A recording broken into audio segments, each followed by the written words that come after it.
Muito boa tarde a todos. Vamos dar início a esta sessão do Ambiente Descontraído de hoje. Este é um regresso muito esperado de um modelo que infelizmente não foi possível de desenvolver em 2020, tivemos que fazer um interregno.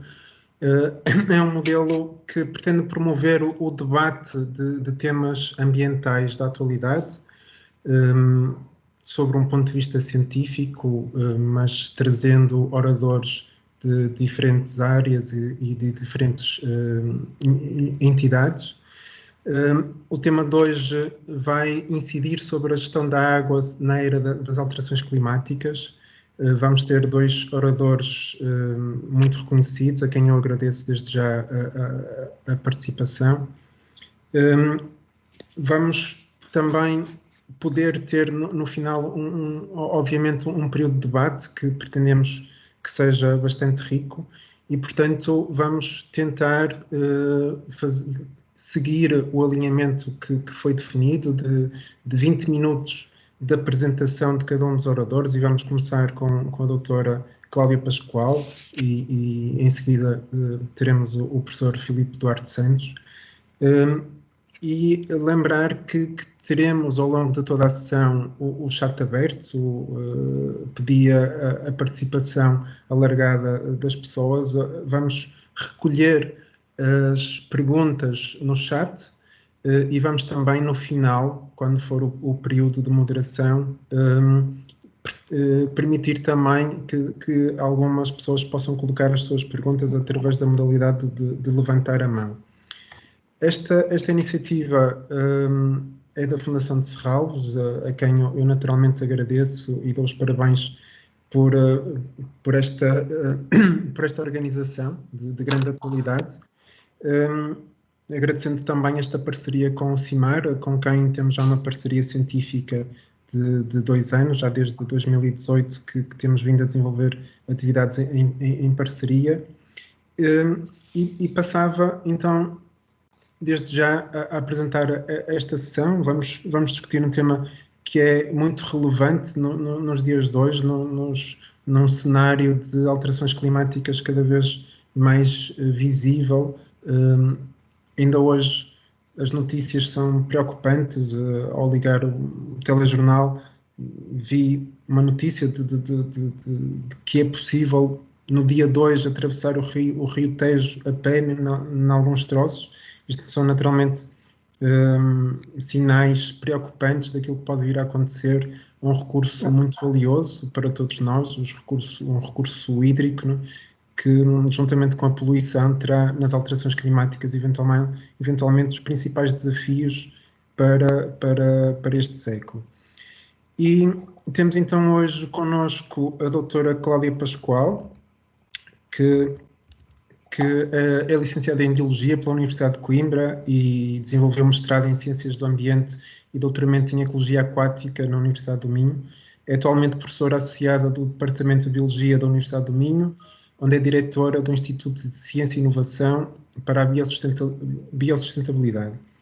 É vice-diretora do Centro de Biologia Molecular e Ambiental e tem desenvolvido uma investigação muito alargada à volta das questões de avaliação, previsão e mitigação dos impactos das alterações globais na biodiversidade e no funcionamento dos ecossistemas aquáticos, em particular.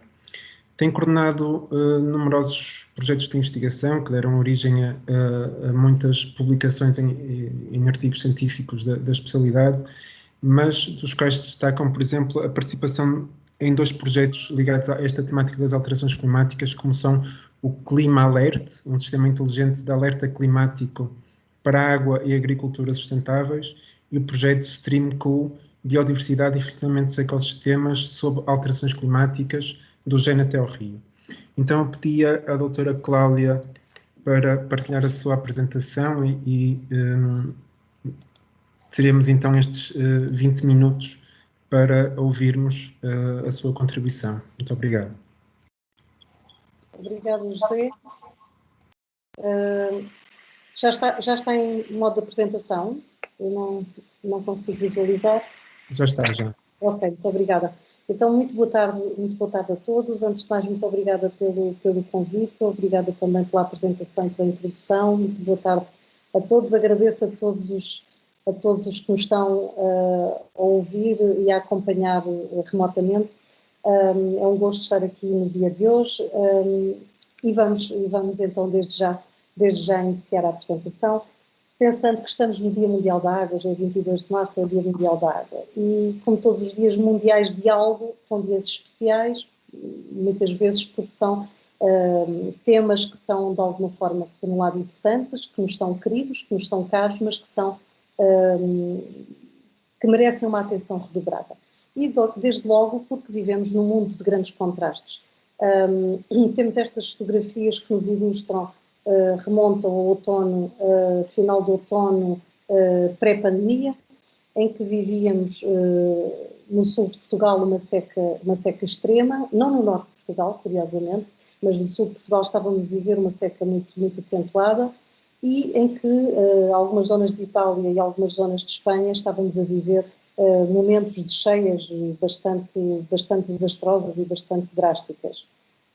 E este mundo de contrastes vem sendo assinalado também pelos riscos cada vez crescentes, cada vez maiores, já que o Fórum já chamado a atenção também nos diferentes relatórios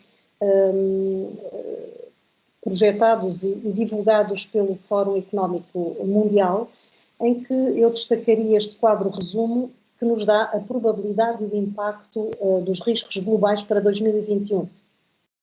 E aquilo que verificamos é que, se nós caminharmos da esquerda para a direita, o risco, a probabilidade aumenta, e se caminharmos de baixo para cima, o impacto aumenta. E, portanto, aquilo que verificamos é que no quadrado da direita em cima, verificamos que são os riscos maiores e aqueles que têm maior probabilidade de acontecer e que terão maior impacto. E, curiosamente e desagradavelmente, 5 desses maiores riscos estão relacionados com questões ambientais. Logo no topo, a falha da nossa ação de combate às alterações climáticas. Mas não só, a perda da biodiversidade, eventos climáticos extremos.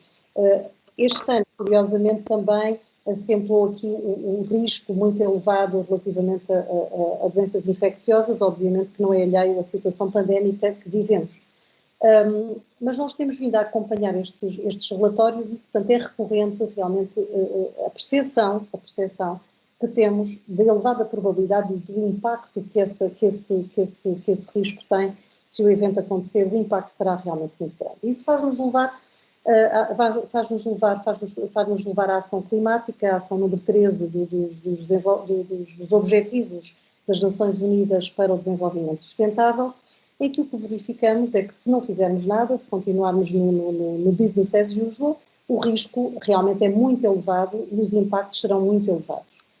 Se porventura nós conseguimos tomar uma medida concertada para mitigar e para diminuir o efeito que temos feito até agora, conseguimos diminuir esse impacto, realmente conseguiremos atenuar a curva.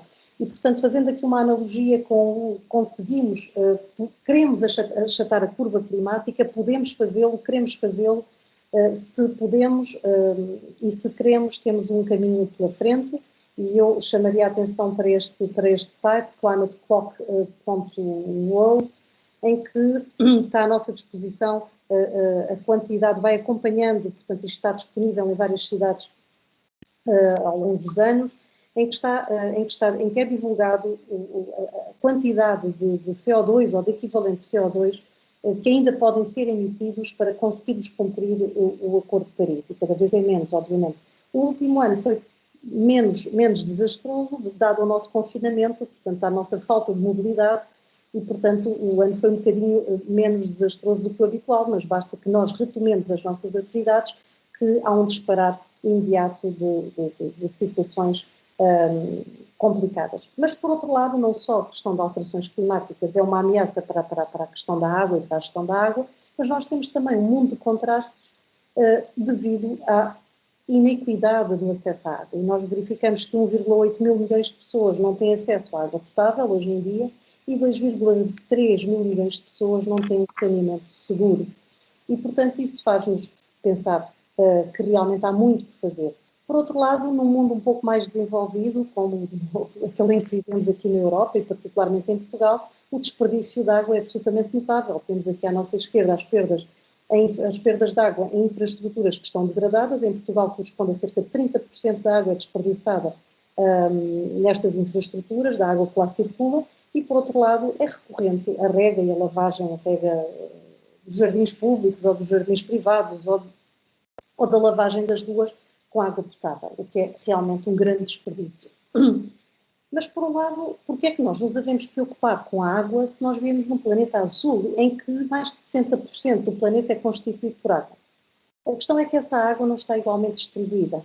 E, portanto, se nós pensarmos em toda a água que está disponível na Terra, 97% da água é marinha e apenas 3% da água é água doce. E nem esses 13% está plenamente disponível, porque grande parte está retido nas calotas polares, nos glaciares, e grande parte está completamente infiltrado e, portanto, não está disponível.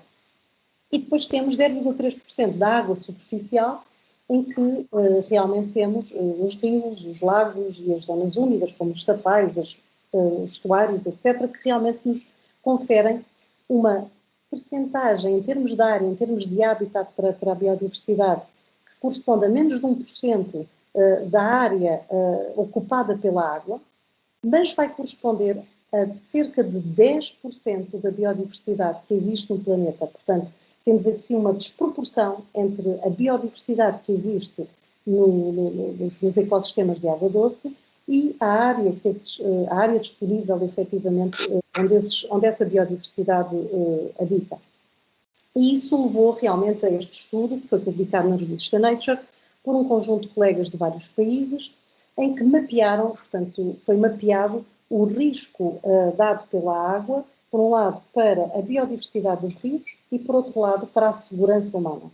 E aquilo que verificamos, mapeado a vermelho, temos as zonas no planeta em que temos o maior risco simultâneo em termos de ameaça para a biodiversidade, portanto, temos a biodiversidade comprometida, temos perda de biodiversidade, simultaneamente em que temos água que não é segura para o homem.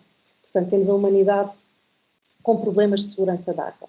Depois temos a amarelo, registada aqui a amarelo, zonas em que a água é segura para o homem, no entanto, a biodiversidade dos rios está altamente ameaçada. E não esquecer do que eu falei há pouco, que apesar da área ocupada pelos ecossistemas de água doce corresponder apenas a 1% ou menos de toda a área ocupada pela água, a verdade é que, em termos de biodiversidade, corresponde a cerca de 10% da biodiversidade total do planeta. Mas, realmente, os rios, e particularmente agora é uma imagem dos rios europeus, sofrem imensas pressões múltiplas. E o estado ecológico dos rios está realmente ameaçado. Houve um grande contributo e uma grande pressão para que o estado ecológico dos rios europeus melhorasse, com a publicação da Diretiva Quadro da Água em 2000, mas a verdade é que ainda atualmente, isto é uma publicação de 2017, também na revista Nature, em que verificamos as diferentes pressões a que o estado ecológico dos rios é ainda afetado. E, portanto, temos aqui nos gráficos de cima a pressão provocada pelo excesso de azoto, à esquerda, pelo excesso de fósforo à direita, portanto, onde é que vem este azoto e este fósforo? Essencialmente vem da agricultura e da poluição difusa, em que, efetivamente, depois o excesso de fertilizantes usados na agricultura acaba por, quando chove, quando há precipitação, quando chove, toda essa água acaba por ser, esse azoto e esse fósforo acabam por ser lavados e os solos são lavados e esse azoto e esse fósforo acaba por chegar aos cursos de água, provocando eutrofização. Depois aqui a meio temos a pressão resultante do runoff, do arrastamento de poluentes vindos da urbanização, estradas, cidades, etc. À direita, a pressão que é provocada pelo excesso de procura de água, por uma grande procura de água, por uma grande utilização da água por parte da humanidade, e depois aqui em baixo, provocada essencialmente por alterações hidrológicas e pela escassez de água. Portanto, temos aqui dois grandes focos, duas grandes fontes de pressão. Por um lado, a poluição e, por outro lado, a escassez de água. E, portanto, um dos grandes desígnios atuais é termos água disponível e de qualidade para todos.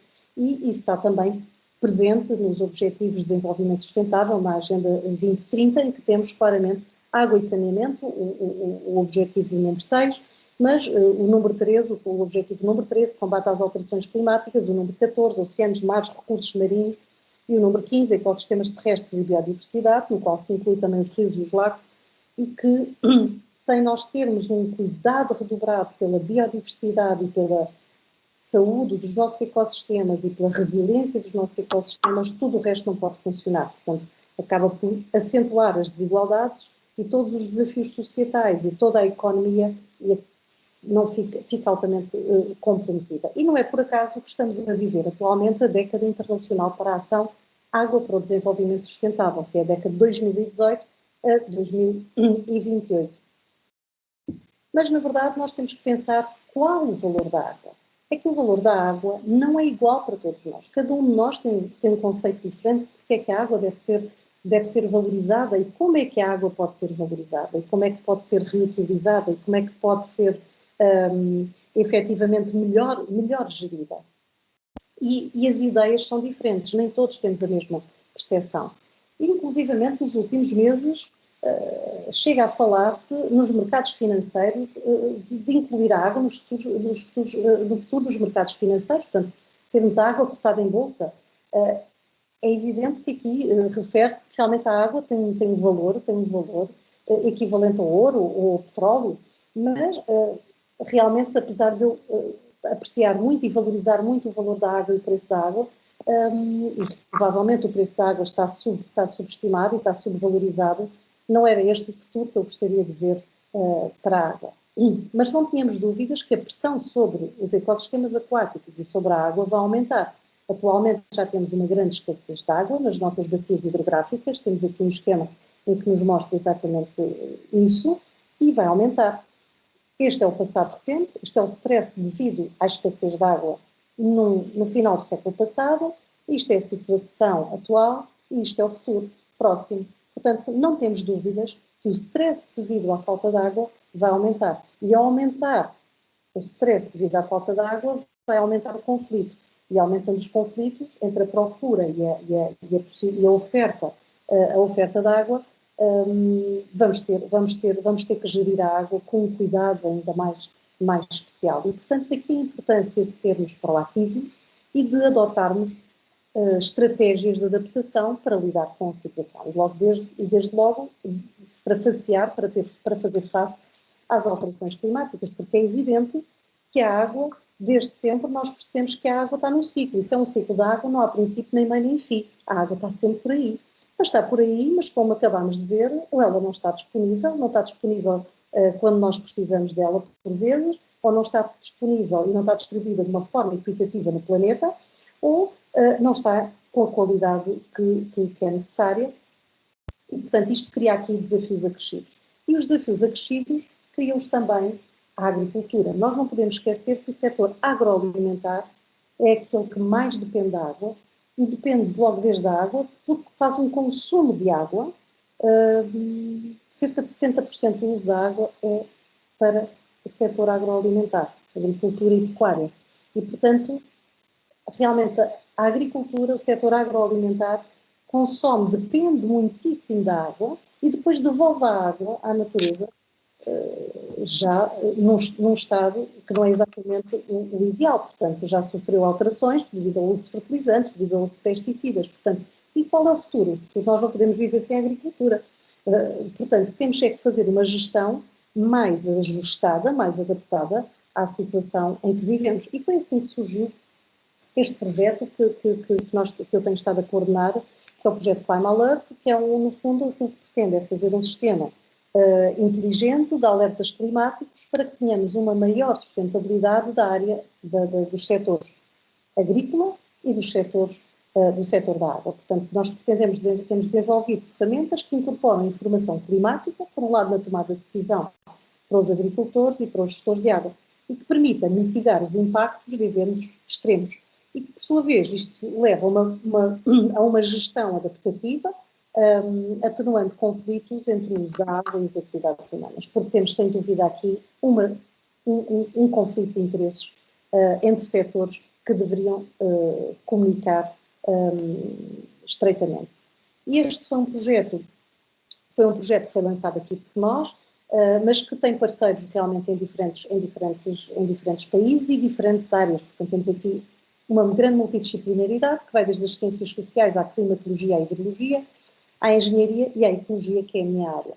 E temos parceiros na Alemanha, o F7 Leipzig, parceiros em Portugal, nomeadamente o IPMA, e parceiros aqui da Universidade do Minho, nomeadamente ligados ao Instituto da Biosustentabilidade, que já é um instituto um pouco por si também multidisciplinar entre as ciências e as áreas da tecnologia. E, por sua vez, também temos um parceiro na Catalunha, neste Instituto Catalão para a Investigação da Água. E o que é que nós fazemos? Pegámos em alguns casos de estudo para tentar promover este projeto. No caso de estudo, nós temos um caso de estudo em Portugal, aqui no norte de Portugal, nomeadamente na bacia do Rio Cávado, em que temos várias expressões, nomeadamente devido à agricultura e à urbanização, temos uma grande densidade populacional. É uma bacia hidrográfica com alterações hidromorfológicas, logo pelo complexo de barragens que contém. Está sujeito a uma série de cheias no inverno, mas temos eventos de seca no verão. Depois temos outro caso de estudo na Catalunha, em que temos uma grande pressão devido à agricultura e ao gado, e as bacias hidrográficas têm também alguma alteração, nomeadamente também alguma poluição por impacto agrícola, e o maior impacto é devido à seca muito acentuada na Catalunha, em que o conflito já se coloca nestes termos, que é vamos irrigar ou vamos dar de água para consumo humano. Isto já é uma realidade na Catalunha. E depois temos um outro caso de estudo na Alemanha, nesta enorme bacia hidrográfica, em que realmente temos uma grande exploração agrícola, a atividade agrícola tem uma grande importância, há muitos eventos de cheias, nós temos a percepção que o norte da Europa tem muita água e tem muita disponibilidade de água, mas a verdade é que nos últimos anos, nós já começámos este projeto há algum tempo, e nos últimos anos tem havido uma percepção cada vez maior dos problemas relacionados com a seca, porque o verão têm sido experienciados verões com efetivamente períodos de seca acentuados que estão a alterar o sistema de agricultura e a alterar bastante as práticas agrícolas. E, portanto, foi nesse sentido que nós nos propusemos a desenvolver duas ferramentas, uma para telemóvel e outra com uma aplicação para a internet.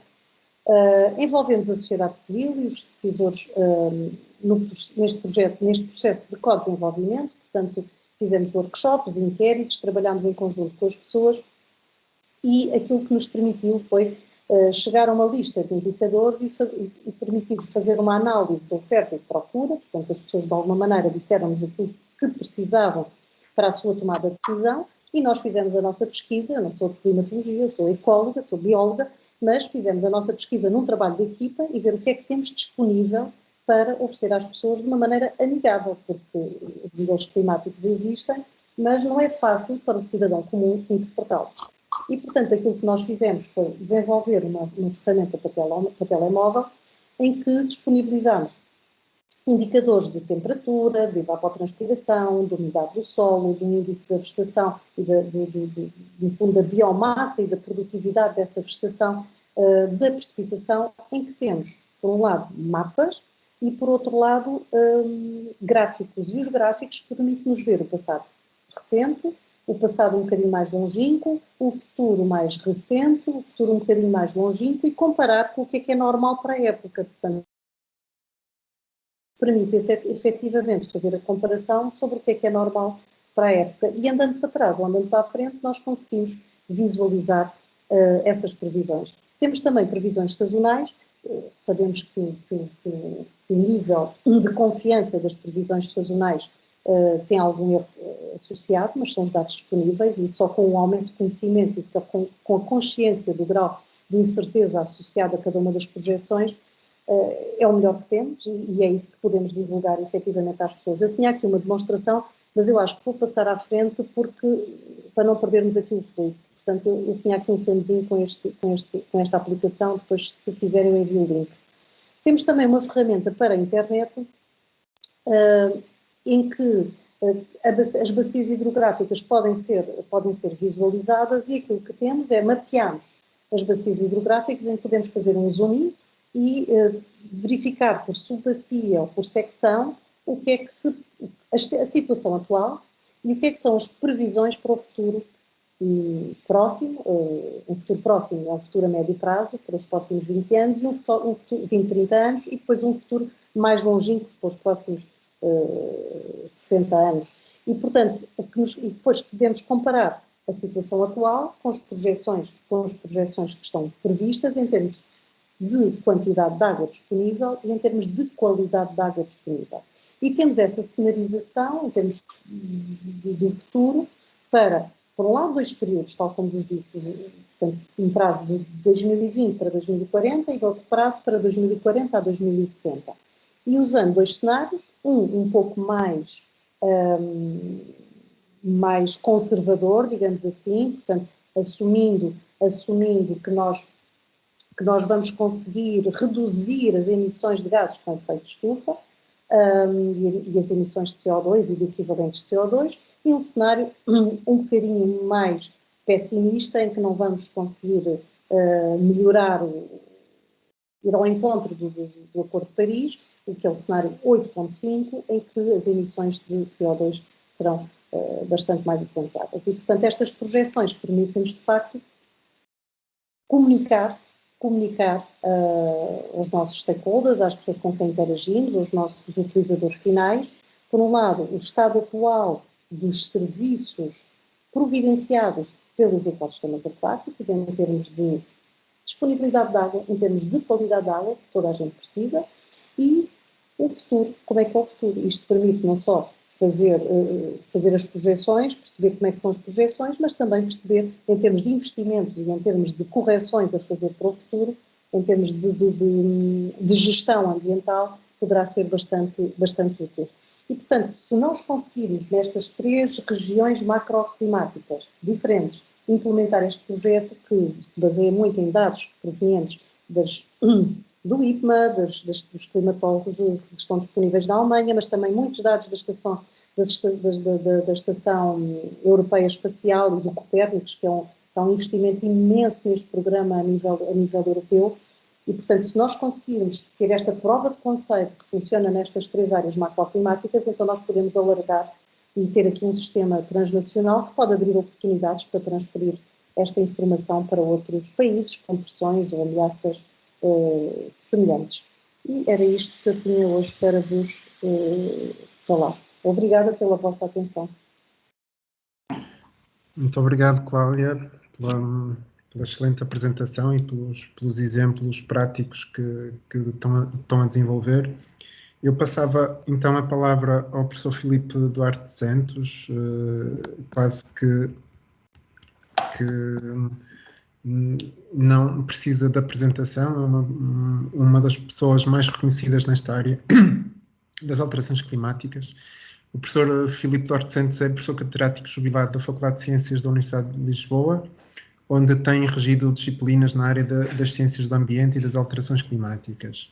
É presidente do Conselho Nacional do Ambiente e do Desenvolvimento Sustentável e coordenador do painel científico da Estratégia Nacional de Adaptação às Alterações Climáticas. É diretor do Programa Doutoral em Alterações Climáticas e Políticas de Desenvolvimento Sustentável da Universidade de Lisboa, da Nova de Lisboa e da Universidade de East Anglia. Foi editor do 5º relatório de avaliação do IPCC, o painel intergovernamental para as alterações climáticas das Nações Unidas. É membro ativo da Academia de Ciências de Lisboa, do painel de ambiente da European Academy's Science Advisory Board e do Observatório Técnico Independente para Análise, Acompanhamento e Avaliação dos Incêndios Florestais e Rurais. Tem desenvolvido a sua atividade de investigação no grupo de investigação CIAM, Impacto, Adaptação, Modelação e Alterações Climáticas da Faculdade de Ciências da Universidade de Lisboa, e tem um vasto currículo com mais de 150 artigos científicos e trabalhos publicados em diferentes livros da especialidade, particular ligados às alterações climáticas. Tem também contribuído ativamente para a divulgação da ciência e para questões de alterações climáticas nos diferentes meios de comunicação social e, em particular, na televisão, onde reconhecemos muito do seu trabalho. Portanto, pedi ao professor Filipe para fazer a sua apresentação e daqui a 20 minutos abrimos o debate a todo o auditório. Obrigado. Muito obrigada. Muito obrigada pelo convite que me foi feito para estar aqui convosco. Agradeço muito, tenho muito gosto nisso. E então eu vou falar sobre questões da água na era das alterações climáticas, da gestão da água na era das alterações climáticas. Vou partilhar aqui a minha tela, penso que estarão a ver.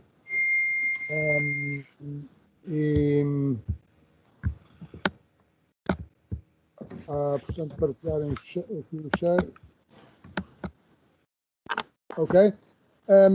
Portanto, vou falar um pouco sobre a questão climática propriamente dita, porque essa é a área em que eu tenho feito a atividade profissional e esta figura que estão a ver, penso eu, é o aumento da concentração do dióxido de carbono na atmosfera, que desde o início da Revolução Industrial, foi há cerca de 250 anos, aumentou de 49%, portanto, estão a ver, o CO2 é um componente minoritário na atmosfera.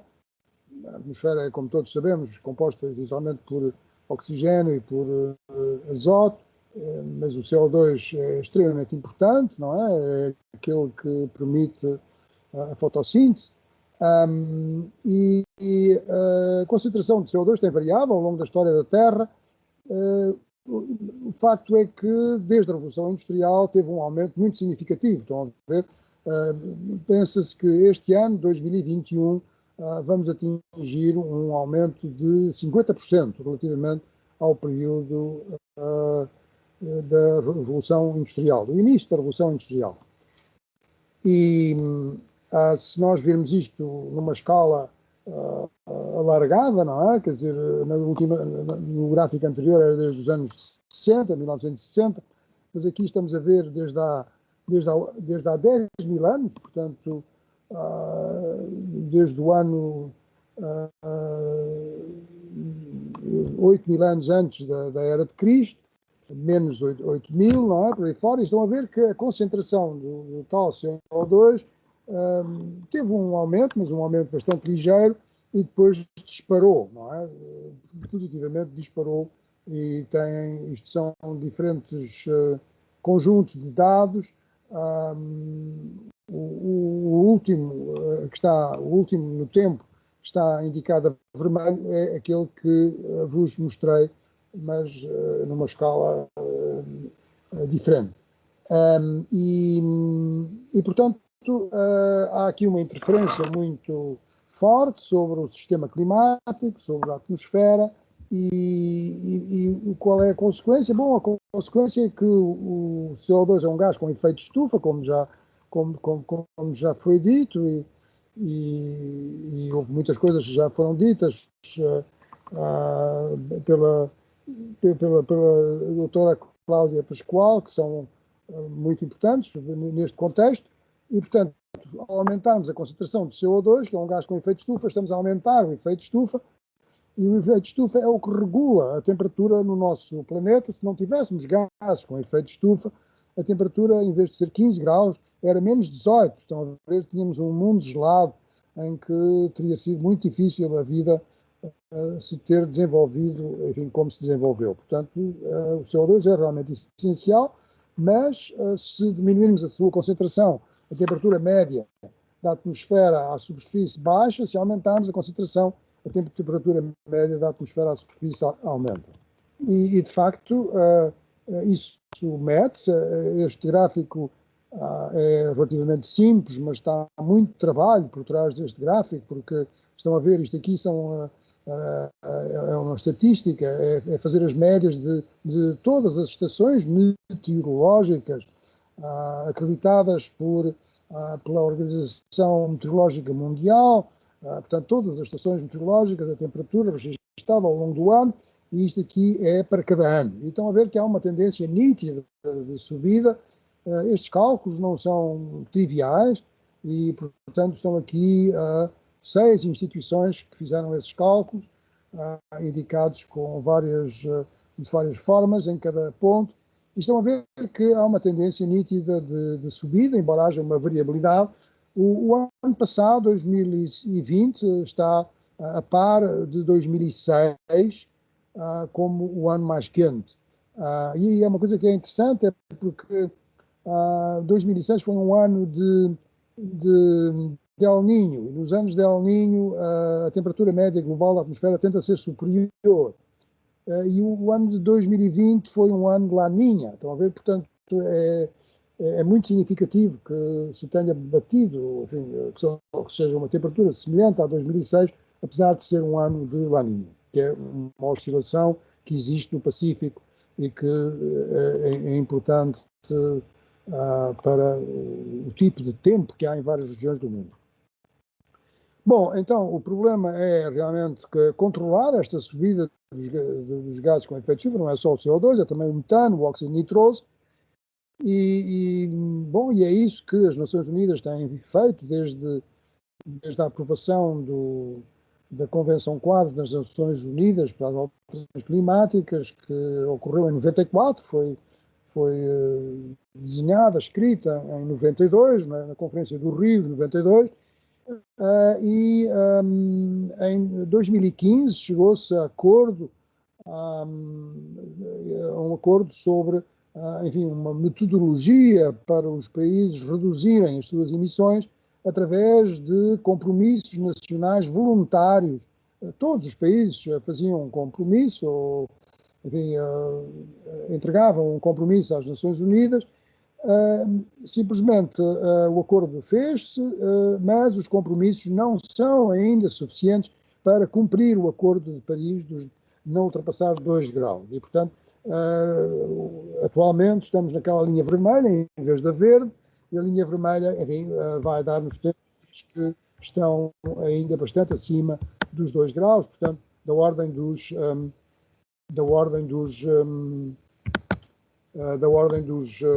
3 graus, dos 3 graus,6. Estes cenários já foram referidos na apresentação anterior e agradeço isso.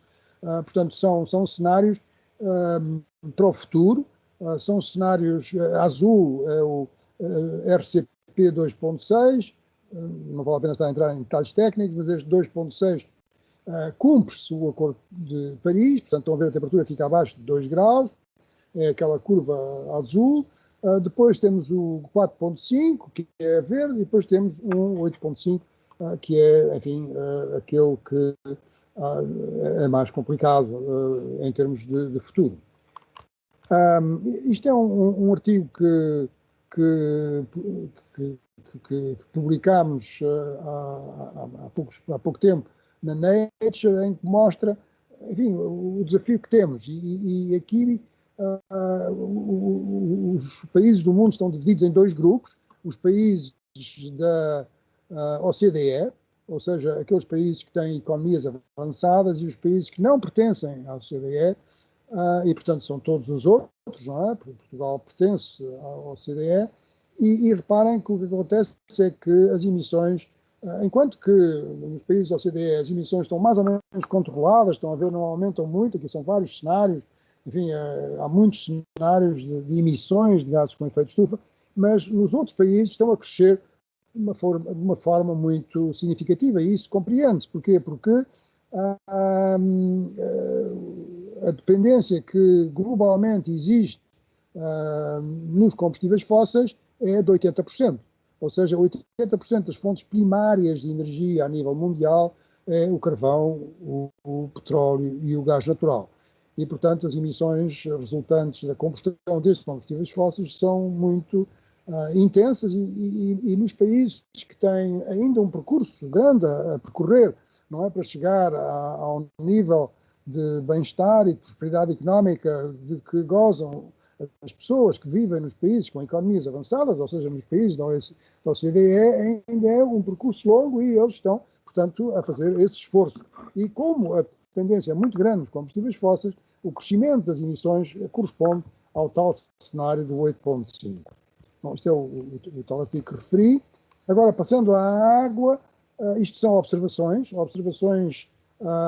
publicadas pela Agência Europeia do Ambiente, no fundo são dados de observações sobre a precipitação e os tons cor-de-rosa e vermelho, rosado, são regiões da Europa onde neste período de mais de 50 anos, 55 anos, que vai desde 1960 a 2015, nessas zonas houve uma redução da precipitação, enquanto que no norte, reparem ali na Escandinávia, as zonas que estão a verde, houve um aumento da precipitação. Portanto, há um acentuar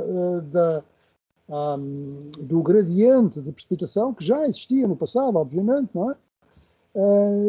E essa diferença em termos de precipitação anual, precipitação acumulada ao longo do ano entre o norte e o sul da Europa está a acentuar-se. Para Portugal, isto é um artigo recente em que faz uma análise de mais de 100 anos, dos registros das estações, e eu peço para compararem, isto aqui tem, portanto, os dois gráficos, o que está ao centro e o que está, a figura que está ao centro e o que está à direita. A primeira tem a média da precipitação num subperíodo que vai de 1913 a 1967, portanto são 55 anos hidrológicos, e à direita 51 anos hidrológicos de 68 até 2018, do ano hidrológico 2018-2019. E estão a ver como aquela zona do sul do país tem visivelmente menos precipitação. Mas reparem que não é só no sul do país em que a precipitação diminuiu. A precipitação também diminuiu no norte e no centro. Agora, aí nota-se menos porquê? Porque a precipitação é relativamente abundante, mas a quantidade de precipitação diminuiu significativamente em todo o país, mas é mais notória na parte sul do país, onde a precipitação sempre foi, enfim, em termos históricos e também, pelo menos no Holoceno, sempre foi frequentemente situações de escassez de água. E aqui está, digamos, estou a referir as palavras desse artigo, que conclui-se que a média no segundo período é inferior à do primeiro, e a diferença chega a valores de 500 milímetros na região noroeste, que é a região onde mais chove em Portugal. E superiores a 120 milímetros, estão a ver muito menos. Mas, quer dizer, em percentagem é até comparável com o decréscimo que houve no norte. Aqui vê-se de forma bastante clara o que está a passar em termos de meses. Portanto, à esquerda em cima, concentrem-se, por favor, nos dois gráficos em cima. À esquerda em cima são os meses de outubro, novembro e dezembro. E isto é uma média móvel, ou seja, uma média para um certo período de tempo, que se move, um período de tempo de 30 anos, que é aquilo que define uma normal climática, e estão a ver que no mês de dezembro há uma tendência de diminuição, mas onde as coisas são muito claras é depois, já próximo da primavera, ou seja, no mês de janeiro, fevereiro e março, sobretudo março, e foi realmente, é a partir dos anos 60 que há uma mudança muito nítida, um decréscimo muito nítido da precipitação no mês de fevereiro, no mês de janeiro e também no mês de fevereiro, mas fevereiro ultimamente tem estado mais a estar, não haver tanta variação. Mas isto é para todo o país, estão a ver? São médias da precipitação, médias móveis para aqueles dois períodos, para todo o período neste caso, mas portanto de 1913 até até 2018, mas as tais médias móveis, como veem lá em cima indicados. Portanto, o que é que temos em relação ao futuro? Bom, se o Acordo de Paris for cumprido, temos um cenário de 2 graus, que é o cenário central, em que estão a ver que no sul da Europa há uma redução da precipitação significativa, na Península Ibérica, em especial no sul da Península Ibérica. Se for 3 graus, essa redução é mais acentuada. Portanto, eu estou prestes a terminar e não queria realmente ultrapassar o meu tempo. E em relação aos recursos hídricos, o que é que há a fazer? Bom, tem havido muito trabalho feito por muitos grupos de investigação em Portugal, em particular no âmbito de projetos europeus, etc. Tem sido feito um esforço também ao nível das autarquias, com planos, com estratégias e planos de adaptação às alterações climáticas, como, aliás, já foi referido, da adaptação às alterações climáticas, em particular o projeto Clima Adapt local, que envolveu 26 câmaras, várias câmaras na região norte, como o Porto, Guimarães, Viana do Castelo, não sei se me lembro de todas, mas Bragança, São João da Pesqueira, Monte Alegre. Foi uma coisa diferente, nós fizemos relativamente a outros países em que fizeram, neste tipo de estudos, consideraram em primeiro lugar as câmaras com maior população. Nós tomámos um ponto de vista um pouco diferente, porque consideramos não só autarquias com uma população muito elevada, como seja o Porto e Lisboa, mas também com populações pequenas. E penso que isso foi interessante, até porque nos apercebemos das dificuldades que existem nesses municípios com menos população para fazerem coisas, para se adaptarem, não é, às alterações climáticas, que estão em situações muito diversas, muito diferentes das grandes cidades. E, portanto, aqui o que está indicado, aumentar a eficiência do uso de recursos hídricos, diminuindo as perdas, é uma coisa que também já foi referida, diminuir as perdas, quer dizer, é muito variável no país, mas há de facto algumas câmaras em que as perdas de água são muito significativas, outras não, outras têm feito um percurso, enfim, eu diria notável, não é, para reduzir as perdas, mas há situações muito diversas. Reduzir os consumos de água, quer dizer, fazer aquilo que é essencial, mas utilizando menos água, utilizar os recursos hídricos subterrâneos de forma sustentável. Isto aqui penso que é um desafio muito grande para o país, e a pergunta que lá está colocada é: estará a ser sustentável em Portugal? Enfim, tenho dúvidas sobre isso. Reciclar as águas residuais urbanas, isto aqui parece muito importante e felizmente o nosso governo já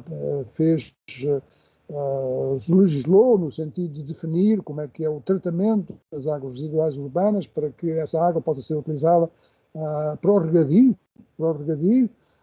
e também para o consumo humano. E dessalinizar as águas, enfim, é uma medida mais extrema, mas é uma medida que já existe em Portugal, na ilha de Porto Santo, que, contrariamente à Madeira, porque tem a Madeira montanhosa, portanto tem mais precipitação, mas o Porto Santo tem uma altitude mais baixa, tem menos precipitação e, portanto, existe uma central de dessalinização, mas recorre a combustíveis fósseis, mas podem-se fazer centrais de dessalinização que recorram a energias renováveis. Há países que estão, neste aspecto específico da utilização das águas residuais urbanas, bastante, enfim, com situações diferentes de Portugal, que é o caso de Espanha, em que a agricultura de regadio, na agricultura de regadio, utiliza-se 17% da água utilizada na agricultura de regadio provém de água residuais recicladas, 17%. Mas em Israel, estão a ver, o valor é muito mais elevado, é 86%, e, portanto, Israel é um país em que a população está a crescer muito, e portanto, tem o problema da água de uma forma muito aguda. Quer dizer, aquilo se está a passar em Portugal e em Espanha, no que respeita às alterações climáticas, de haver uma redução da precipitação, afeta todo o Mediterrâneo, todo o sul da Europa e o Mediterrâneo, não só a margem norte, mas a margem sul, onde a escassez de água é em geral, maior do que na margem norte e portanto, também o Médio Oriente, obviamente. E tecnologias, eu penso que a tecnologia vai ser muito crucial neste desafio que temos todos. Tecnologias de maior eficiência no uso da água, quer dizer, no fundo fazer o regadio, mas consumindo menos água. E há países em que, quando se consegue isso, e quando se aumenta a produção, quando há um produtor que aumenta a produção, evidentemente é necessário que o Estado tenha os registros da produção dos vários proprietários, da produção agrícola, mas quando, apesar de se aumentar a produção agrícola, se reduz o consumo da água, o preço da água baixa. Portanto, há um incentivo muito forte para usar menos água, para ser mais eficiente, para se encontrarem tecnologias de maior eficiência no uso da água, aumentar a capacidade de retenção da umidade nos solos, e aqui tem a ver imenso, eu não falei sobre as questões da biodiversidade, nem das florestas, mas evidentemente que um clima mais seco e mais quente aumenta o risco dos incêndios florestais e também da perda de biodiversidade, mas, portanto, as florestas são essenciais para reter a água nos solos, as florestas, e não só as florestas, mas, enfim, toda a vegetação, aumentar a produtividade agrícola, do regadio, sem aumentar o consumo de água, já referi, desenvolvimento genético de espécies mais adaptadas ao novo clima, mais quente e mais seco. Aqui apenas mencionar que em Espanha, não sei em Portugal, mas em Espanha sei que estão a fazer, muito preocupados com o porco preto, não é? Com aquilo que nós dizemos que é o cerdo ibérico, não é? E isso depende muito da azinheira, não é? Da bolota. E a azinheira está a ter um stress grande com as alterações climáticas e estão a procurar modificar geneticamente a azinheira para que ela esteja mais adaptada, não é? Ao clima que estamos a ter.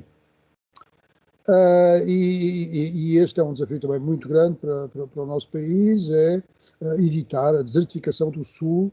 Há de facto uma mortalidade muito grande no montado. Claro que o montado não morre, a árvore não morre só por escassez de água, morre porque fica vulnerável, fica estressada e, portanto, fica muito mais vulnerável a certo tipo de doenças e de combate à desertificação.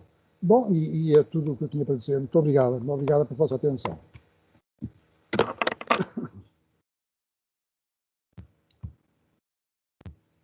Muito obrigado, professor.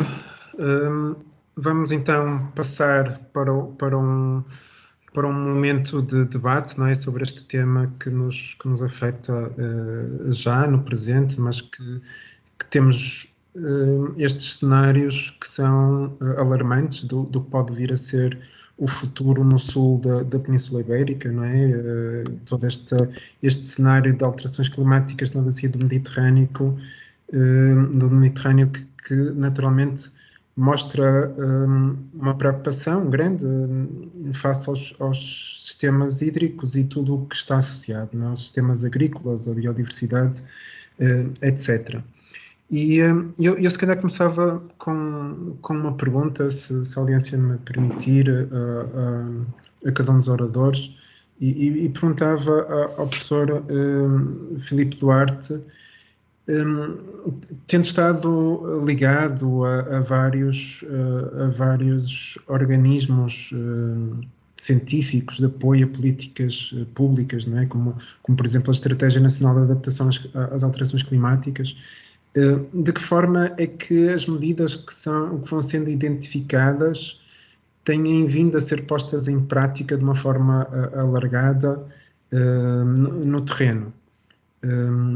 E, por exemplo, as medidas que mencionou e que muitas delas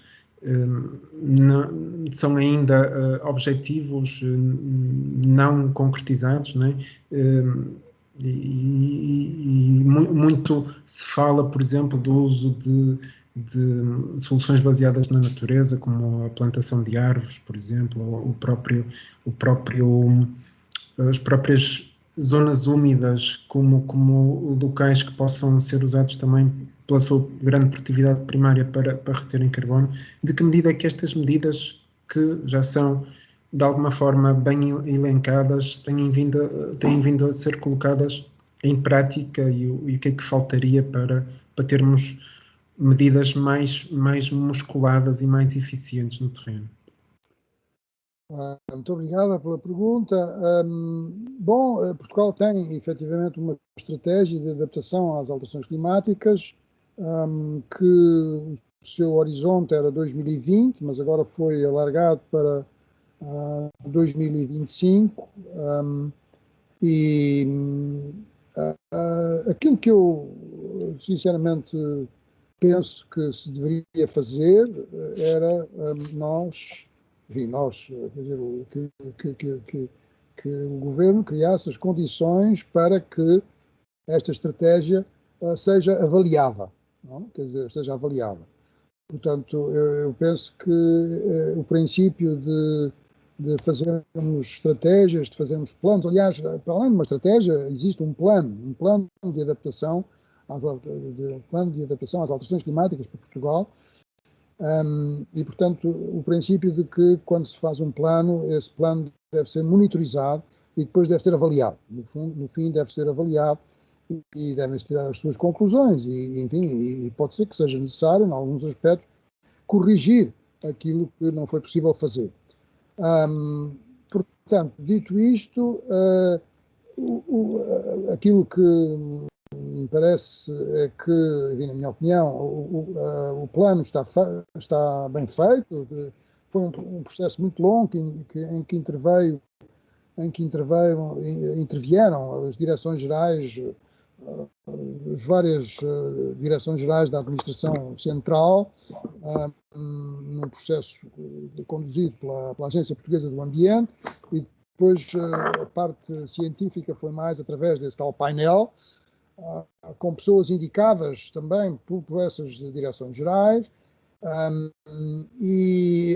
portanto, não há, digamos, muito a dizer sobre esse plano, mas sobre a sua execução já tenho, enfim, algumas dúvidas que esteja a ser inteiramente efetivo, porque a adaptação não é assim uma coisa que seja muito mediática, não é? É uma coisa lenta, é uma coisa que depende muito do envolvimento a nível local.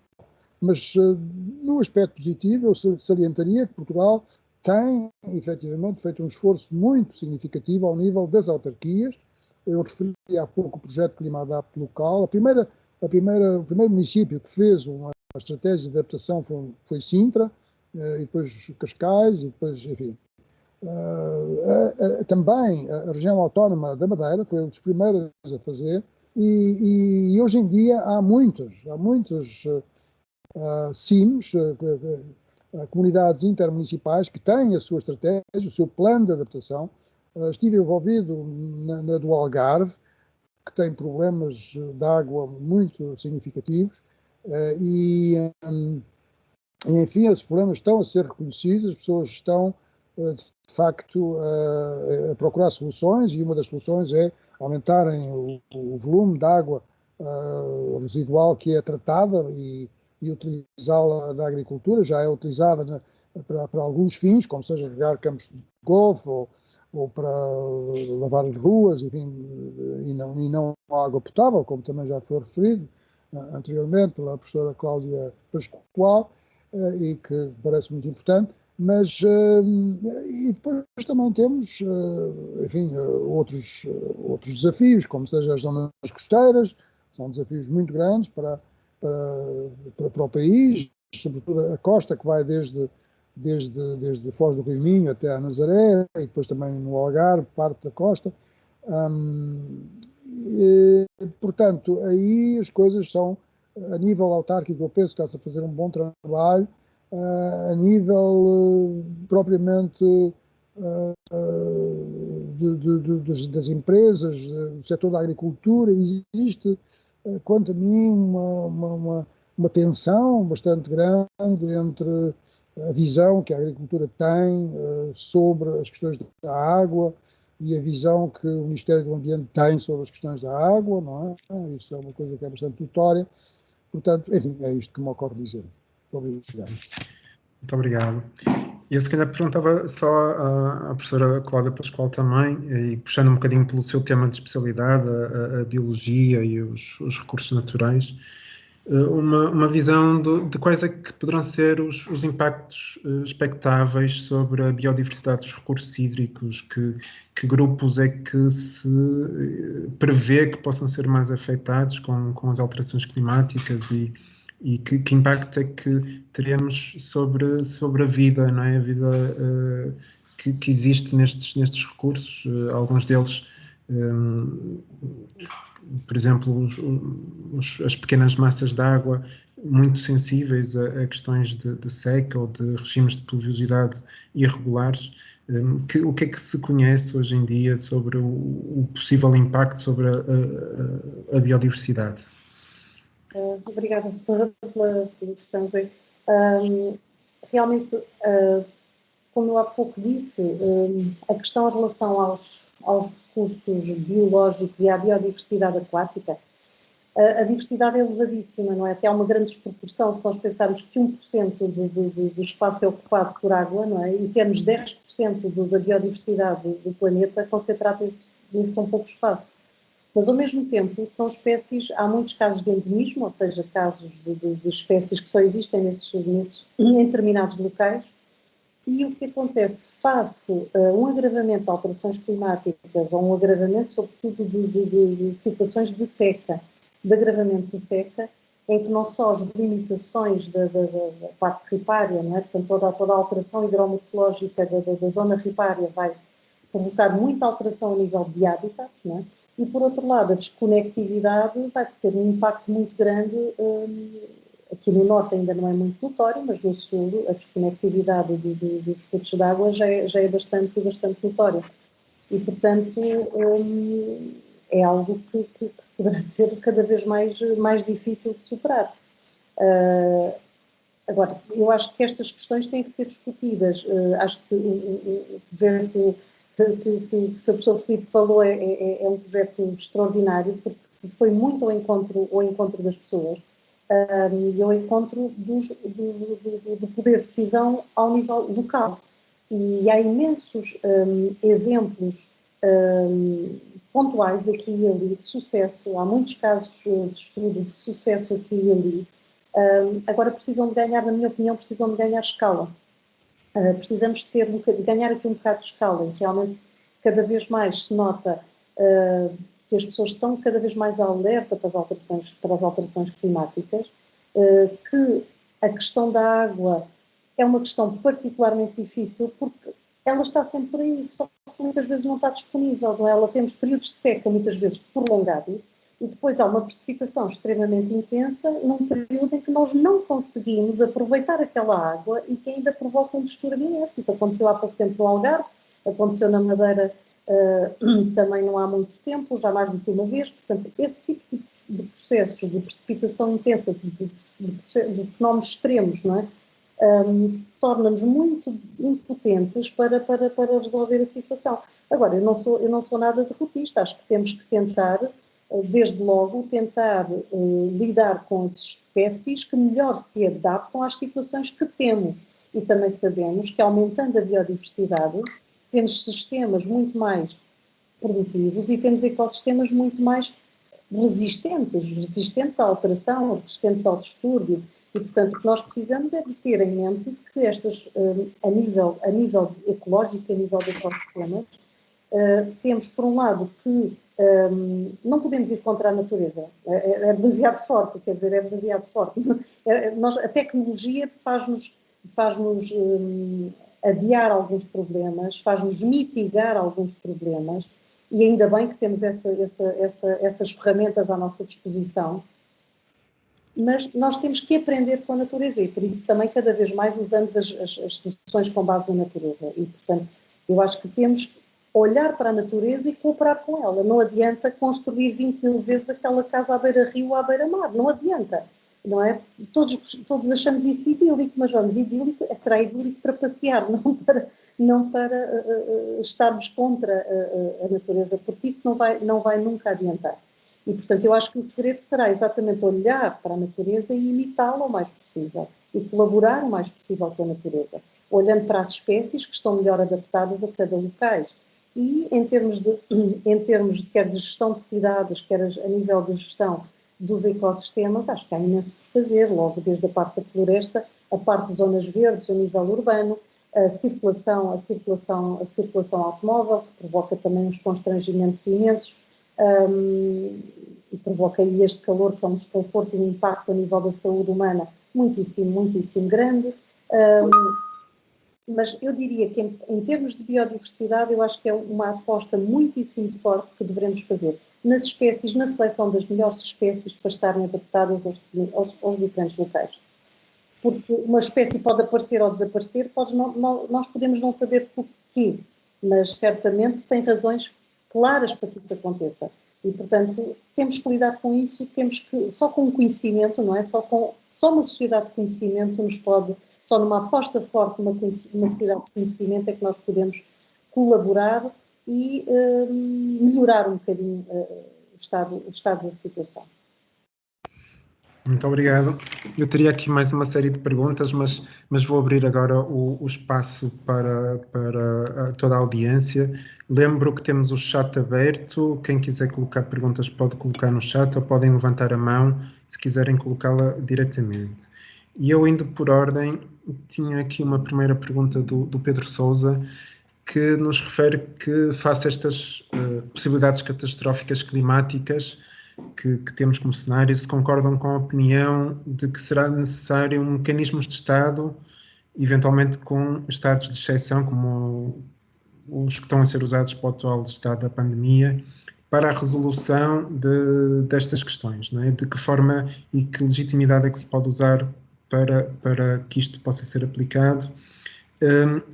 Eu naturalmente juntava eventualmente a isto, porque será difícil estados de exceção para questões destas. É claro que há aqui questões de vocabulário, né, da pandemia que nos podem ser úteis, como a professora Cláudia referiu. O achatar da curva é um termo que devíamos usar muito mais alargadamente para lá das questões da pandemia, e precisamos de achatar estas curvas climáticas e ambientais, claramente. E mecanismos de Estado vamos sempre precisar, se calhar não como estados de exceção, não é? Mas eventualmente eu alargaria isto a questões eventualmente de legislação mais alargada, por exemplo, para licenciamento de explorações de regadio em zonas de sensibilidade climática, não é? Vamos ouvindo mais não sei quantos 1000 hectares de regadio no Alentejo com água do Alqueva, ainda o ano passado.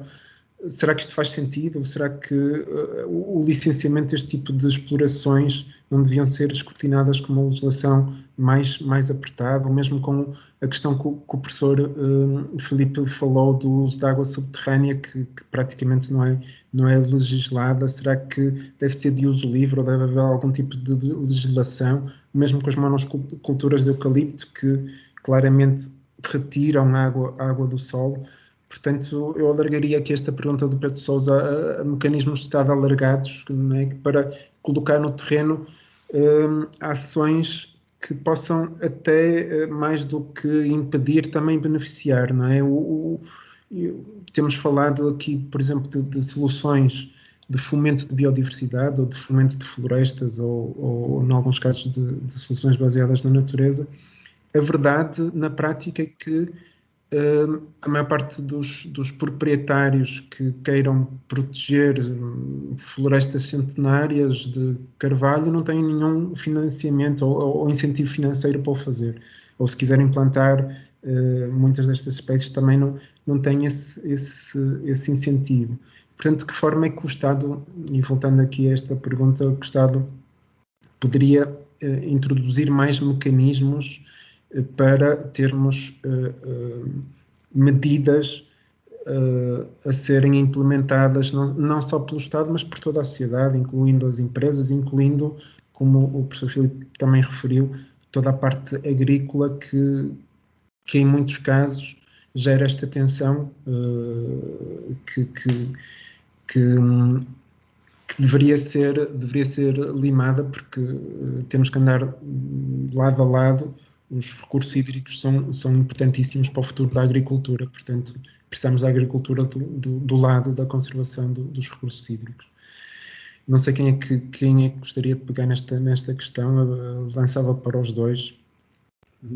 Eu posso dizer alguma coisa, quer dizer, são realmente desafios muito diferentes, porque o desafio da pandemia, não é? E das zoonoses, porque as zoonoses têm estado a aumentar, as zoonoses, portanto, que têm origem em animais selvagens, têm estado a aumentar a nível planetário, é uma coisa que está muito bem documentada do ponto de vista científico, e as razões disso prendem-se sobretudo com a desflorestação à escala mundial e sobretudo das grandes florestas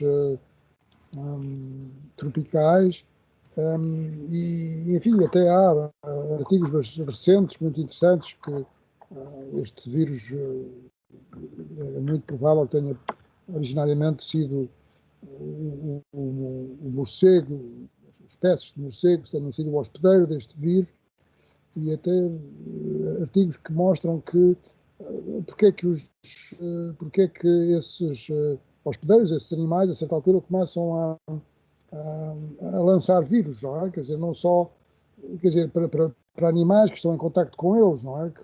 E que depois passam para os seres humanos, e isso tem a ver com o stress a que esses animais estão, não é? É uma coisa semelhante àquilo que acontece quando nós estamos com muito trabalho e estressados e enfim, numa época não de pandemia, mas apanhamos uma gripe num local em que estão outras pessoas, estamos mais vulneráveis a apanhar uma gripe, e depois o contágio começa a ser muito, muito forte, não é? Portanto, é uma coisa desse tipo.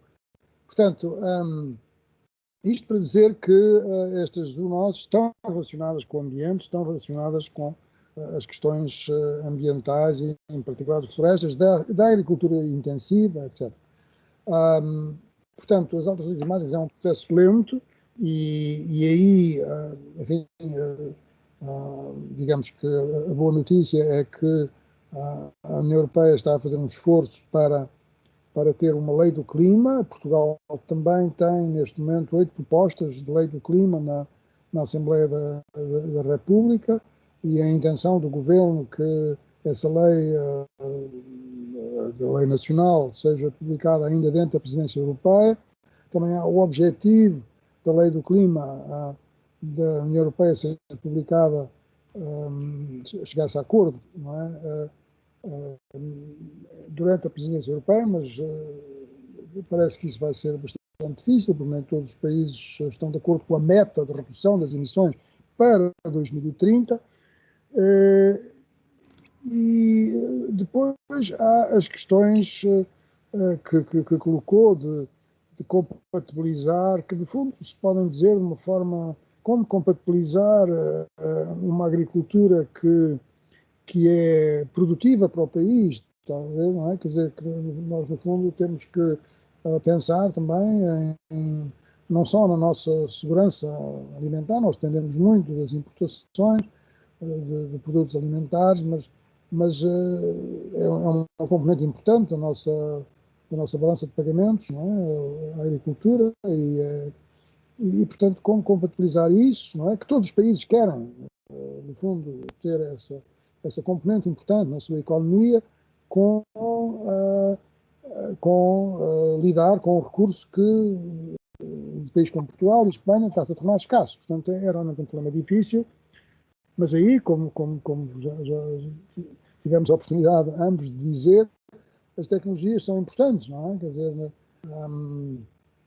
eu referi o exemplo de Israel, não é porque tenho nenhuma simpatia, não tenho nenhuma simpatia, antes pelo contrário, com o atual governo de Israel, mas de facto o que eles têm feito é notável em termos de, com recursos hídricos muito baixos, e também num cenário em que a tributação está a reduzir-se, têm conseguido ter uma produtividade agrícola muito grande, não é?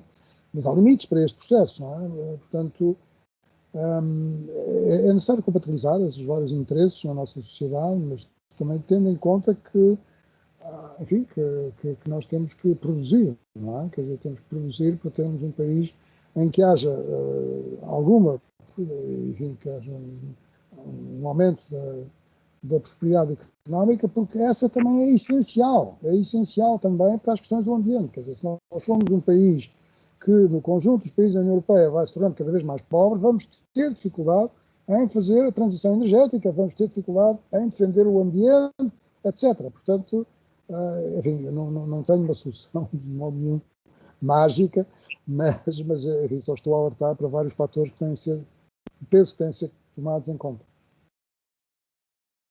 Eu concordo perfeitamente com aquilo que o professor referiu, e acho que podemos pensar que este problema tem duas escalas. Tem uma escala global, é um problema muito complexo à escala global, e aquilo que é feito na China ou nos Estados Unidos ou em Portugal pode ter impactos noutras zonas do mundo, mas também tem uma escala local na qual nós podemos fazer alguma coisa, não é? E aí parece o exemplo que o José Teixeira deu em relação ao Alentejo. Eu que nasci em Évora, vivi os meus primeiros 14 anos no Alentejo, na zona exatamente à beira do Alqueva, portanto, houve uma transformação da paisagem, mas enfim, as coisas evoluem, nada de errado com isso, mas olho hoje para a paisagem e vejo uma agricultura muito intensiva, a nível do olival, a nível da amendoeira, portanto, a nível do tomate, a nível de espécies que cada vez precisam mais de água, porque é o tipo de abordagem que está a ser implementado, e eu preferia que fosse uma abordagem um bocadinho mais sustentável. Aliás, havia um ditado que se costumava dizer no Alentejo, quando eu era miúda e que vivia lá, que era: planta-se a videira para mim, o olival para os meus filhos e o sobreiro, não é? O sobreiro para os meus netos, não é? Portanto, a pensar na sustentabilidade, nós não poderemos querer esgotar o filão hoje. E isso acho que pode ter uma visão, por um lado, local, mas que tem que ser interessante. E que pode ser interessante a médio e a longo prazo. Agora, eu concordo que não podemos virar as costas à economia. Nós já temos demasiadas fragilidades e já pagamos um preço demasiado elevado da falta de robustez económica e financeira que o país tem. Desde logo, veja-se as medidas que conseguimos, que tiveram ao nosso alcance para combater os problemas socioeconómicos decorrentes da pandemia e aquilo que a Alemanha, que é um país muito mais rico do que nós, teve, não é? Não podemos inventar, não temos aqui o saco do tio Patinhas, não conseguimos inventar euros para resolver todos os problemas. Portanto, o desenvolvimento económico é absolutamente crucial. Mas, como digo, o tempo tem que ter alguma sustentabilidade e aí as políticas poderão fazer o seu reajuste. Eu não seria tão drástica ao ponto de termos aqui uma task force, uma tarefa forçada, tão drástica ao ponto de limitar ao máximo as nossas ações, mas acho que com o conhecimento e a divulgação do conhecimento, como ações como esta e outras ações desta natureza, acho que pode ter uma abrangência muito grande em termos da percepção dos problemas por parte das pessoas. E agora poderíamos pensar, agora estava-me a lembrar de um caso, eu tive há uns tempos ali num livro, que acho que eu tenho aqui, que é do David, não sei se conseguem ver, do David Sedlak, Water 4.0, Água 4.0. É um colega americano e ele teve a reportar aquilo que aconteceu na Califórnia. Fizeram uma campanha tão forte para a redução do consumo de água, que de repente ficou um prejuízo total nas companhias de fornecimento de água, porque houve realmente uma redução muito grande de consumo. Portanto, o que nós temos, e as companhias também têm que ser sustentáveis, podem não dar lucro, mas têm que ter um mínimo de sustentabilidade também. Portanto, temos que ter aqui um equilíbrio entre as medidas que são tomadas, têm que ser mais eficientes. Claramente, a reutilização da água deveria ser uma prática completamente comum e não uma exceção. E há casos de estudo que só revelam que são exceção, são ilhéus, são pequenos arquipélagos em que isso acontece e não tem uma escala e não tem uma expressão. Em Espanha tem uma expressão maior, em Israel, que realmente é um país que tecnologicamente consegue ser muito rápido e muito eficiente, também tem uma expressão muito grande. Em Portugal ainda não tem, e acho que é um caminho que poderíamos aí percorrer nesse sentido. Agora, acho que a legislação pode ter um papel de, eventualmente, ajustar, porque nós ajustamos os nossos comportamentos, não é? Ajustamos os nossos comportamentos face ao poder da legislação. Veja-se logo com o saco de plástico, não é? Que todos começámos a andar com um saco no bolso e antes usávamos os sacos que pedíamos no supermercado que eram de graça. É um exemplo muito, muito simples que acho que todos percebemos.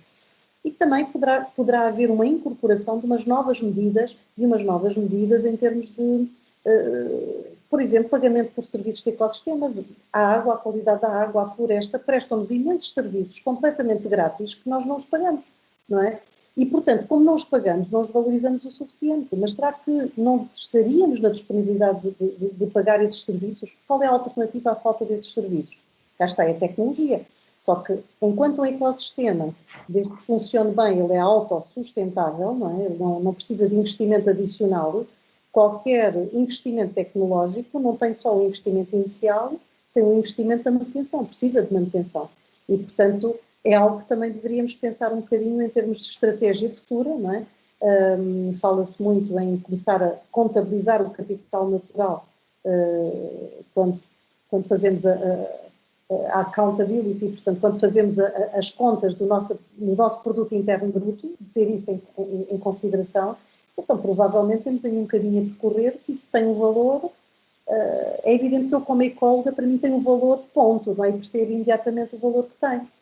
Mas acredito que por parte de algumas pessoas seja mais fácil arrumar as ideias dessa forma, e que se isso ajudar num caminho favorável a um mundo um pouco mais sustentável, se calhar temos que ir por aí. Obrigado. Sem dúvida que é essencial esta compatibilização da rentabilidade económica e do desenvolvimento económico com a sustentabilidade ambiental, mas eu, olhando também, por exemplo, para o seu projeto de informação à população daquilo que podem ser os riscos no futuro derivados das alterações climáticas, eventualmente poderemos ter alguns modelos de negócio que estão a apostar em áreas de alto risco e o exemplo do regadio no Alentejo ou até mesmo, se calhar, de um aeroporto num leito de cheias de um grande rio nacional, podem ser más estratégias se tivermos em conta esses riscos a médio ou a longo prazo. Temos duas questões. Temos uma de planeamento de médio e longo prazo e depois temos neste projeto que estou a coordenar, temos outro que é de estratégia mais de curto prazo, nomeadamente ao termos naquela aplicação para telemóvel, a ideia é que as pessoas não reguem quando é desnecessário regar, ou não apliquem fertilizantes em excesso, porque se a seguir chove vai ser tudo lixiviado e vai tudo parar aos cursos de água, e as pessoas poupam dinheiro ao mesmo tempo, ou não apliquem pesticidas em alturas indevidas. Portanto, isso permite reduzir o custo por parte do produtor, do agricultor, e também ter benefícios ambientais, não é? Portanto, tem benefícios económicos diretos e económicos indiretos via o benefício do agricultor. Muito bem. Infelizmente, se calhar não será fácil incluir esta questão dos riscos em questões de licenciamento, mas poderia ser algo útil em algumas zonas de grande sensibilidade. Eu voltava só aqui ao fórum, ao chat, e só um remate do Pedro Sousa em relação à questão das medidas de Estado. Ele fala em não poder para lá do nacional. Portanto, que poder é este que pode atacar questões globais? E se calhar isto remete-nos um pouco por exemplo, o Acordo de Paris, não é? Que tanto firmado não está a ser cumprido por muitos países e estamos ainda um bocadinho longe de cumprir as metas. E remete-me, por exemplo, para questões como a desflorestação em massa da Amazónia e das florestas do Bornéu, de Sumatra, etc., em que se calhar precisaríamos de algum mecanismo internacional para poder regular algumas questões essenciais para o bom funcionamento do planeta. Professor Filipe, isto é viável? Há algum mecanismo de poder termos aqui alguma entidade a ter ação supranacional?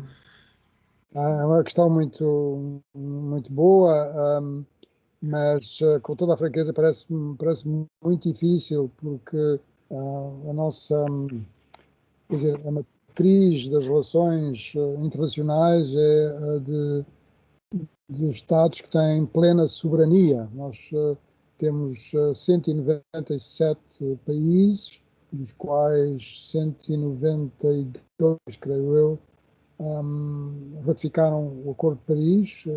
Os países assim mais salientes que não ratificaram é a Turquia, o Irão e o Iraque, a Eritreia, não me estou a lembrar do quinto. Mas é um problema difícil, está a ver? É um problema muito difícil porque, como referi, 80% das fontes primárias de energia são combustíveis fósseis. E, portanto, foi isso que baseou a civilização humana, não é? Desde a Revolução Industrial, em que houve uma grande... que melhorou muito as condições de vida, a esperança de vida humana, a ciência e a tecnologia, enfim, o bem-estar, as cidades, a mobilidade, enfim, tudo isso foi baseado essencialmente nos combustíveis fósseis. Portanto, agora dizer às pessoas, bom, agora vamos acabar com os combustíveis fósseis, temos energias renováveis. Bom, isto é uma coisa que vai levar tempo. É possível fazer, mas não podemos esperar que os CEOs, não é, das grandes petrolíferas estejam interessados em acabar com o negócio que têm, não é? Quer dizer, e mais do que isso, quer dizer, há 40 estados no mundo que têm uma dependência enorme nos combustíveis fósseis e que alguns deles são extremamente vulneráveis às alterações climáticas, mas são países que não têm economias avançadas. Eu menciono dois, como seja Angola, não é? Angola e a Venezuela, por exemplo. E, portanto, como é que se converte essas economias? Como é que se convertem essas economias? Portanto, isto só para dizer que é um problema complexo que tem que ter, enfim, na minha opinião, o concurso, não é? O apoio, a solidariedade dos países com economias mais avançadas para ser resolvido. Em relação às florestas e sobretudo, enfim, ao que se passa na Amazónia e também na zona da África Equatorial e também na Indonésia, etc. Quer dizer, é muito mau, porque a desflorestação também contribui para o aumento das emissões de CO2 e para a biodiversidade, porque são dos sistemas, dos biomas mais biodiversos, são as florestas rainforest, não é? As florestas tropicais, úmidas. Mas não vejo possível que se interfira, não é? com os países. Aquilo que se pode realmente fazer é o pagamento por serviços de ecossistemas, como já foi mencionado, e também que funciona no Brasil, e que agora em Portugal também são boas notícias, porque em relação às florestas está-se a pensar fazer isso, está-se a pensar não, quer dizer, existe já a legislação, no sentido de as pessoas terem florestas e serem pagas simplesmente pelo facto de manterem essas florestas de forma sustentável, e não estou a falar de plantas, de monoculturas de eucalipto, mas pinheiros, não é?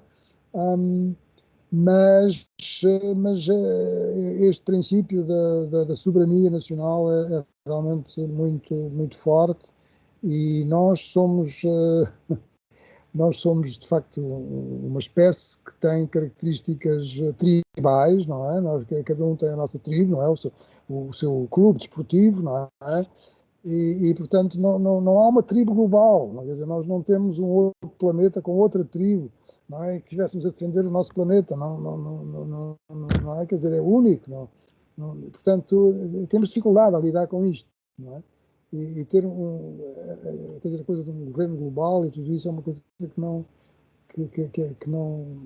vejo nada possível, não é? Quer dizer, repare-se, por exemplo, na atual conjuntura entre a China e os Estados Unidos. Quer dizer, os Estados Unidos, a principal preocupação que têm, e não só os Estados Unidos, mas sobretudo os países anglo-saxónicos, a principal preocupação é o crescimento económico da China. Quer dizer, é isso que os preocupa.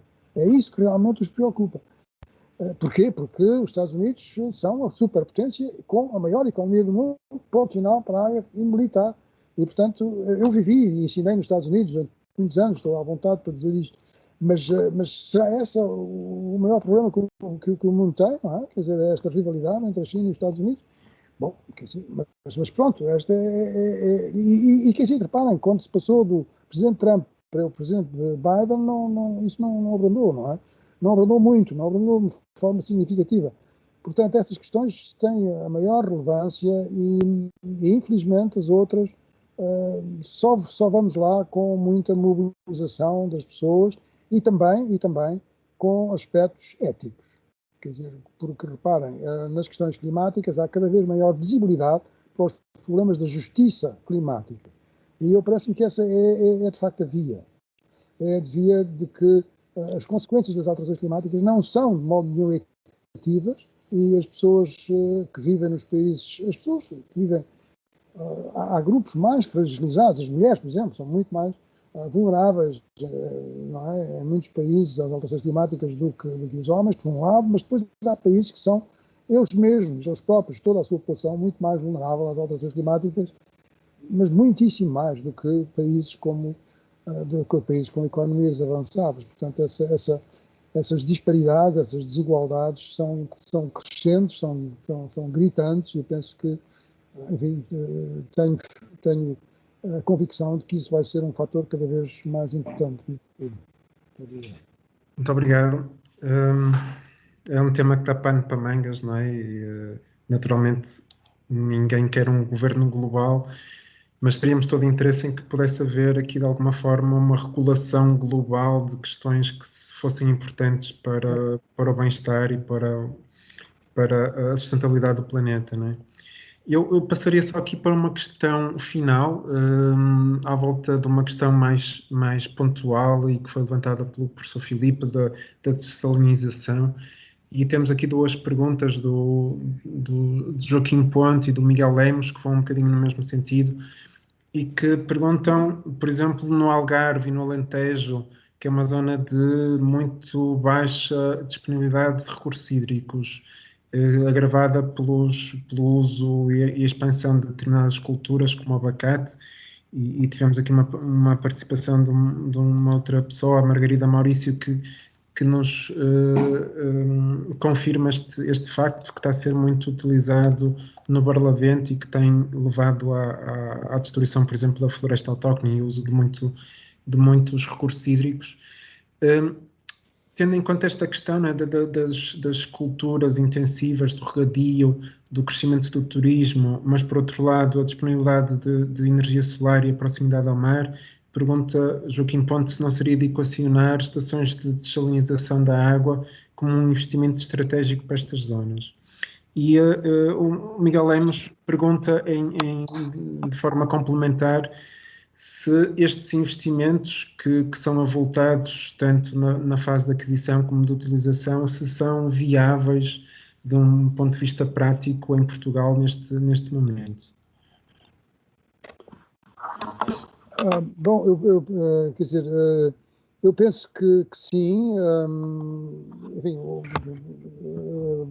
permito-me mencionar que esta tarde, antes desta sessão muitíssimo interessante que estou a participar, houve uma sessão do Conselho Nacional do Ambiente e do Desenvolvimento Sustentável, em que esteve presente o Sr. Ministro, e em que se falou do Algarve e das soluções que estão a ser planeadas para o Algarve, e referiu explicitamente a possibilidade, enfim, de se construir uma central de desalinização e que existem verbas para isso, não é?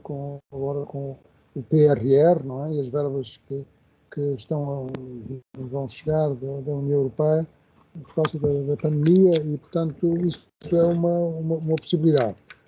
Enfim, volto a mencionar o caso de Espanha, em que a desalinização é de facto muito importante.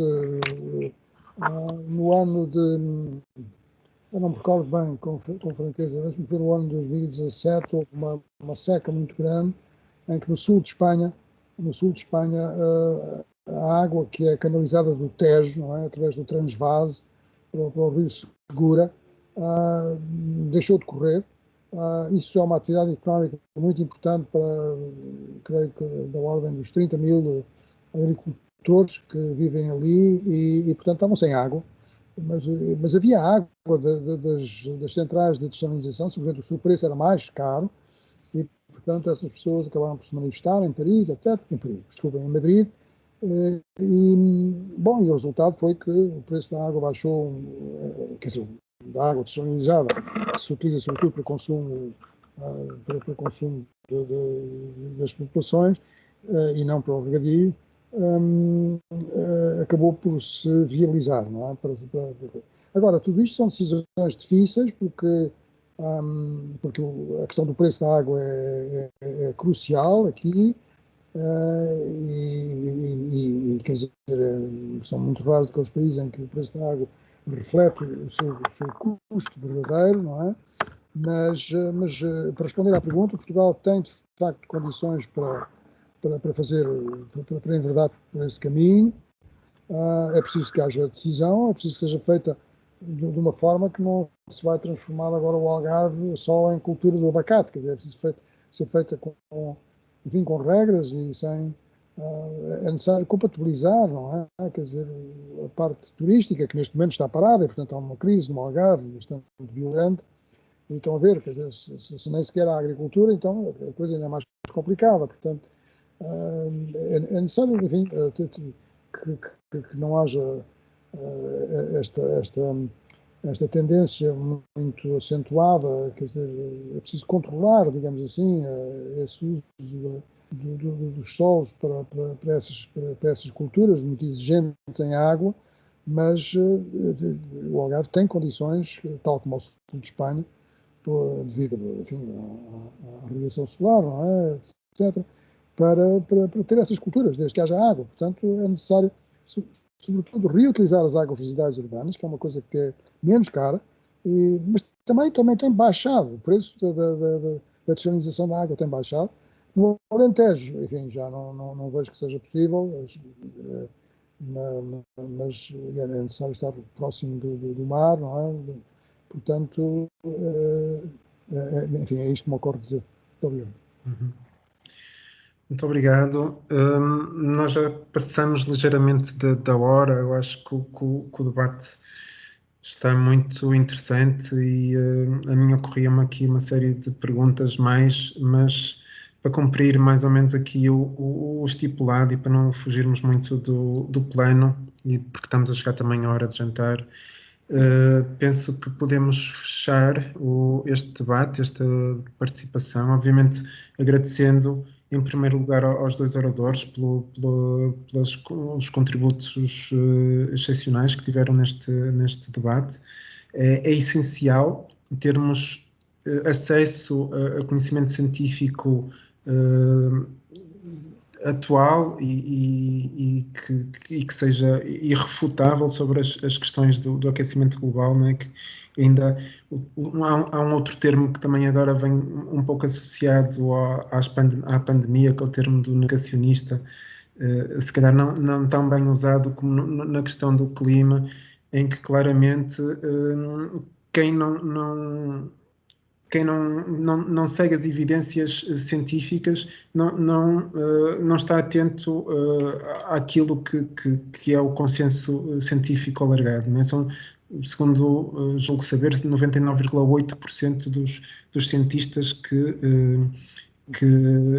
aceitam as alterações climáticas e, portanto, isto não é uma questão de teoria, de facto, são factos, são evidências, e é muito importante continuar a compilar estas evidências e a torná-las públicas, e obrigado aos dois pela vossa investigação e pelo vosso trabalho também de divulgação destas questões e de fazerem chegar estas questões também à sociedade e ao poder político, a todos os decisores que têm que tomar as decisões que são essenciais nesta fase.